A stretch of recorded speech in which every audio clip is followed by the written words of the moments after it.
Officials in Beijing are distancing the government from a commercial that's been widely condemned as racist. The ad for laundry detergent shows an African man's black color being washed off. China's foreign ministry says the commercial has not affected relations with African governments.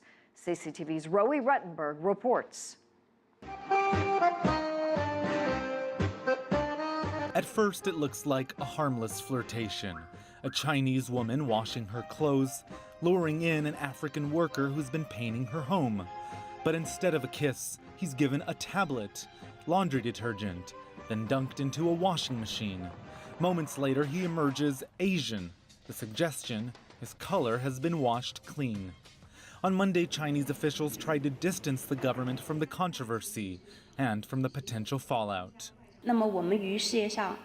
We have maintained incredibly friendly relations with all peoples of different nationalities and different races in this world, as well as all of their countries. We share mutual respect and equal treatment with them. As far as I know, this is an isolated, uncompromising act by a commercial company. She says no government has yet lodged a complaint and hailed China's, quote, brotherly relations with African countries.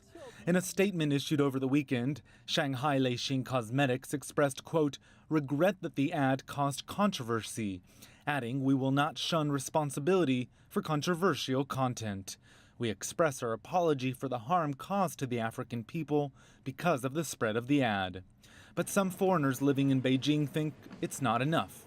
They should apologise much more strongly than that, I think. And I think that it's classic of the attitude to race in China today, that no one saw that as a problem before and they're still not really giving out a full-on apology. I think that's pretty typical. I think it might be because that we don't have much history of black people fighting against discrimination here in China. And that's why many people here are lack of the awareness of how sensitive this topic is. But of course, it doesn't mean that Chinese people are against the idea that everyone is equal and should be respected. Because China uses Chinese media platforms like Youku, which are rarely visited by foreigners, the ad went virtually unknown for months. It wasn't until it was uploaded to YouTube and other platforms, where millions saw it in recent days, that the controversy exploded. The official version released by the cosmetics company has since been removed, but copies continue circulating online of what some have called, quote, the most racist ad in the world. Roe Ruttenberg, CCTV in Washington. Well, this ad has generated a lot of reaction worldwide, including in China. CCTV's World Inside featured a panel to discuss the ad. The ad was basically playing on a stereotype that black people around the world have been fighting hundreds of years to combat against, And it's disappointing coming from a place like China when China has tried to project itself as an ally for black countries and people around the world. And to see something like this, like I said, it's very disappointing. Victor, what do you make of it? I mean, why would a company put on an advertisement now in the 21st century using racism in a way stupidly in the advertisement?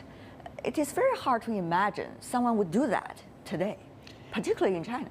Indeed, I watched the replay of the commercial and I personally am completely disgusted by the insensitivity. Appalled also by someone who could do that. Indeed, not only the insensitivity, but also the racism and the prejudice embodied in that commercial.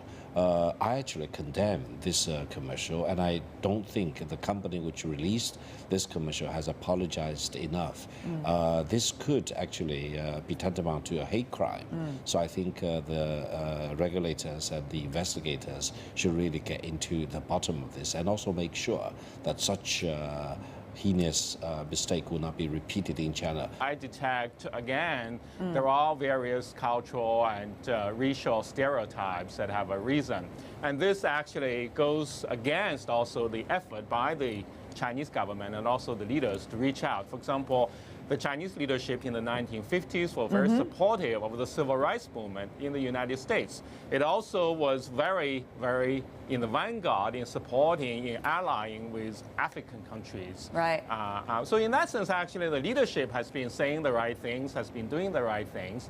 But at the same time, Chinese society is very diverse, and people are not very shy about various stereotypes. If you like what you just saw, follow us on social media and visit our website, cctv-america.com.